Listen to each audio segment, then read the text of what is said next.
ও মাই god, যে মানুষ 1 কোটি টাকা ইনভেস্ট করে মুভি বানাচ্ছে তার সাথে কক্সবাজার যেতে হবে, তাহলে তার পকেটে 2 কোটি টাকা থাকতে হবে। একটা কোটিপতি অবশ্যই কোটিপতির সাথেই মিশবে। যদি কারো পকেটে 2 কোটি টাকা থাকে সে আসুক, আমি যাবো তার সাথে ঘুরতে, সমস্যা নেই। আমার সব বান্ধবীরা কোটিপতি, শিল্পপতি, সো তারা তো 70 প্রো ম্যাক্সের জন্য যাবে না, তারা হয়তো বা 2 কোটি 3 কোটি টাকার জন্য যাবে। ছোটবেলায় ভেবেছি যে কখন বড় হব। মন কিন্তু কখনো এক জিনিস চায়। ভালোবাসাটাও যেমন খুব ইজি হয়ে গেছে, ডিভোর্স ছাড়াছাড়ির বিষয়টাও কিন্তু খুব সস্তা হয়ে গেছে।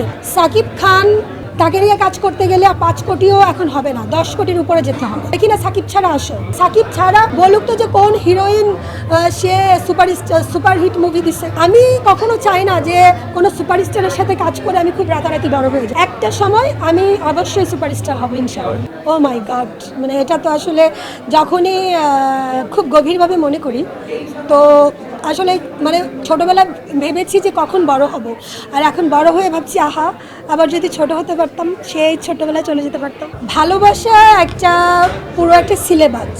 এখানে আপনার স্যাক্রিফাইস থাকবে, কেয়ারিং থাকবে, ট্রাস্ট থাকবে, আরও ওভারঅল অনেক কিছু থাকে। ভালোবাসা তো একটা পুরো বইয়ের, সাপোজ আমরা একটা বই পড়ছি, এই বইয়ের অনেকগুলো পার্ট আছে। তো ভালোবাসা আসলে ওরকমই পুরো একটা বই, এই বইয়ের মধ্যে অনেকগুলো পার্ট থাকে। ওভারঅলে যখন এই স্যাক্রিফাইস, কেয়ারিং, লাভ, বিশ্বাস একসাথে হয়, তখনই ভালোবাসা একটা ভালোবাসাতে পরিণত হয়। আসলে জীবনসঙ্গী তো ভাইয়া আমরা সবাই চাই যে আমার মনের মতো হোক, আমার মন যেমন চায়, কিন্তু আসলে মনকে কি আপনি কখনো একটা ঘরে বন্দি করে রাখতে পারবেন? মন কিন্তু চেঞ্জেবল। আপনার মন এখন একটা চাচ্ছে, আপনার মন সকালে নাস্তা খেতে চাইবে, দুপুরে কিন্তু লাঞ্চ খাবো, দুপুরের খাবার, রাতে ডিনার। তো মন কিন্তু কখনো এক জিনিস চায় না। আবার আমরা বলছি আমরা ঠিক মনের মতোই চাই। তো ওভারঅলে আসলে আমি এমন চাই, এটা আসলে বলে কখনো হয় না। সামাজিকতা, এভরিথিং মিলিয়ে একটা মানুষকে নিজের মতো করে গুছিয়ে নেওয়া। আগে দেখবেন আমরা কারোর সাথে আগে প্রেম হয়েছে কেমন, চিঠিতে। আমার মা, আমার বাবা, হয়তো আমার বাবা বাইরে গেছে, তো তাদের কাছে মোবাইলও ছিল না, হয়তো 10 দিন 1 সপ্তাহ বাসায় আসেনি, যখন বাসায় এসছে তখন তাদের কথা হয়েছে। কিন্তু আমরা এখন কি করছি, আমরা আমাদের হাতে হাতে এখন মোবাইল, এখন দেশের বাইরে থাকছে যেই থাকছে না কেন, আমরা 1 মিনিটের মধ্যে যোগাযোগ করতে পারছি। আচ্ছা তুমি কোথায় আছো, কেন ফোন ধরোনি? এক ঘন্টা ফোন না ধরলে তার সাথে আমরা ঝগড়া করছি, কেন? তোমার কাছে তো স্কোপ আছে, তাহলে কেন ধরছো না? তো এই যে বিষয়গুলো ইজি হয়ে যাওয়ার যে বিষয়গুলো, এই বিষয়গুলো থেকে হচ্ছে যে ডিভোর্সের যে জিনিসটা, মানে ভালোবাসাটাও যেমন খুব ইজি হয়ে গেছে, খুব সস্তা হয়ে গেছে, ডিভোর্স ছাড়াছাড়ির বিষয়টাও কিন্তু খুব সস্তা হয়ে গেছে। সোশ্যাল মিডিয়া যেটা বলবো, ফোনটা যখনই কাছে এসছে, খুব ইজি হয়ে গেছে, তখন মানুষের চাহিদাটাও বেড়ে গেছে, তখন ডিভোর্সের সংখ্যাও বেড়ে গেছে, পরক্রিয়াও বেড়ে গেছে, রিলেশনে ছাড়াছাড়িও বেড়ে গেছে। আমার খিলাড়ি চলছে এখন, এই উইকে 7টা হলে চলছে, আপনারা সবাই খিলাড়ি দেখুন। আমার নিজের প্রযোজনার এই ফিল্মটা আমি অনেক কষ্ট করে আপনাদের কাছে পৌঁছানোর চেষ্টা করেছি। তো আসলে অনেক হলে আমি চাইলেও দিতে পারিনি, এবং কেন দিতে পারিনি আমি সেটা কিন্তু সবাইকে আমি বলেছি। যাক, আমি হয়তো বা নেক্সট 3rd উইকে আমি আরও অনেকগুলো হলে দিব। গ্রামগঞ্জে, এটা একটা পিওর রোমান্টিক মুভি, গ্রামগঞ্জে আমি এই মুভিটা দিতে চাই। আমাকে সবাই হেল্প করবেন আমি আশা করি। আমি চাই বাংলাদেশের সকল জেলাতে আমার মুভিটা চলুক, আমার মুভিটা যাক। আমি ফিল্ম করেছি, আমার বাজেট কোটি টাকার নিচে, আমি কোটি টাকার নিচের মধ্যে, আমি এখনও খুবই ছোট প্রডিউসার। সাকিব খান তাকে নিয়ে কাজ করতে গেলে আপনাকে 5 কোটিও এখন হবে না, 10 কোটির উপরে যেতে হবে। আর সবাই সেফ গেম খেলতে আসছে যে সাকিব মানেই সত্তা। তো সবাই যদি সেফ গেম খেলতে আসে, আর্টিস্টকে তৈরি করবে। আমি নিজে একজন নতুন আর্টিস্ট, আমি জানি যে একটা নতুন আর্টিস্টের এই ফিল্ম ইন্ডাস্ট্রিতে কতটা কষ্ট পেতে হয়, কতটা একটা ছোট কাজের জন্য তাকে কতটা দাঁড়ে ঘুরতে হয়। এখন আমি একজন নিজেও নিউ কামার, আমি নিজে একজন নতুন আর্টিস্ট, আমি হয়ে আজকে আমি যখন প্রডিউসার হয়েছি, আমিও যদি সেই সেফ গেমই খেলতে চাই, তাহলে তো ভাই ইন্ডাস্ট্রির জন্য কিছুই করা হলো না। আর সবথেকে বড় কথা যে আমি সুপারস্টারের সাথে কাজ করে রাতারাতি সুপারস্টার বনে গেলাম, তো ভাই আমার নিজের যোগ্যতাটা কী? আজকে যারা সাকিবের সাথে কাজ করছে তারা কিন্তু সুপারস্টার হয়ে যাচ্ছে। তোমার নিজের যোগ্যতাটা কি? তুমি তোমার নিজের যোগ্যতা দিয়ে আসো।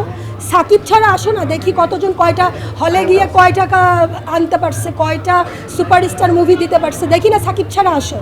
সবাই তো সাকিব দিয়ে পার হয়ে যাচ্ছে। সাকিব ছাড়া বলুক তো যে কোন হিরোইন সে সুপারহিট মুভি দিছে, বলুক তো।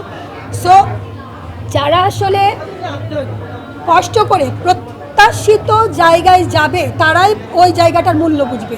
কেউ যদি খুব ইজি সিঁড়ি বেয়ে উপরে উঠে যায়, সে কখনো তার প্রত্যাশিত জায়গাটা বুঝবে না। তাই আমি কখনো চাই না যে কোনো সুপারস্টারের সাথে কাজ করে আমি খুব রাতারাতি বড় হয়ে যাই। আমি চাই ছোট ছোট করে কাজ করে আমি কষ্ট করে আমার এই জায়গাটা তৈরি করব। একটা সময় আমি অবশ্যই সুপারস্টার হব ইনশাআল্লাহ। যখন একটা নতুন হিরোইন আসবে বা একটা নতুন হিরো আসবে, আমি তোমাকে নিয়ে মুভি বানাবো, এটা তো হলে চলবে না। এটা তোমার দর্শক কতজন আছে, তোমাকে কতজন চিনে, হল মালিক তোমার মুভি নেবে। আচ্ছা, তোমার উপরে আমি ইনভেস্ট করব এত টাকা, এটা তো ফিডব্যাক আসবে না এখানে, এই সেই হ্যান ত্যান। অথচ ভাই তার কোয়ালিটিটা কি, তার যোগ্যতা আসছে কি না, এই যে রিস্কটা, একটা প্রডিউসার এই রিস্ক নিতে চায় না। তো রিস্ক না নিলে তো ভাই আপনি আর্টিস্ট তৈরি করতে পারবেন। আপনাকে তো রিস্ক নিতেই হবে। সেই রিস্কটা নিতেই আসলে ম্যাক্সিমাম মানুষ ভয় পায়।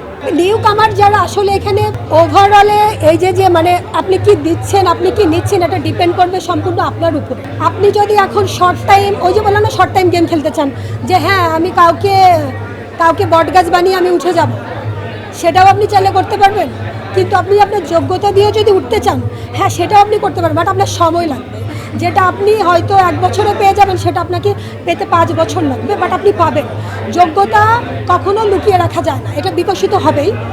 সময়ের প্রয়োজন, সুযোগের প্রয়োজন, ধৈর্যের প্রয়োজন, প্রথমত ধৈর্যের প্রয়োজন। যে মানুষ 1 কোটি টাকা ইনভেস্ট করে মুভি বানাচ্ছে, তো তাকে যদি আপনার মনে হয় যে তার সাথে কক্সবাজার যেতে হবে, তাহলে তার পকেটে 2 কোটি টাকা থাকতে হবে। একটা কোটিপতি অবশ্যই কোটিপতির সাথেই মিশবে, তার ফ্রেন্ড সার্কেল ওই লেভেলেরই হবে। সো যদি কারো পকেটে 2 কোটি টাকা থাকে, সে আসুক, আমি যাবো তার সাথে ঘুরতে, সমস্যা নেই। আমার সব বান্ধবীরা তো সব বললাম না, আমার সব বান্ধবীরা সব কোটিপতি, শিল্পপতি। সো তারা তো 70 প্রো ম্যাক্সের জন্য যাবে না, তারা হয়তো বা 2 কোটি 3 কোটি টাকার জন্য যাবে। একটা মেয়ে চায় তার লাইফ পার্টনার কেয়ারিং হোক। মেয়েরা বেশি দেখে কেয়ারিংটা, যে সে তার খোঁজ নিচ্ছে কিনা, সে তাকে কিভাবে ট্রিট করছে, সে তাকে কতটুকু রেসপেক্ট করছে। সো প্রতিটা মেয়ে চায় যে আমার হাজব্যান্ড আমাকে রেসপেক্ট করুক, আমাকে সময় দিক, আমাকে কেয়ার করুক। ওভারঅলে এগুলাই চায়।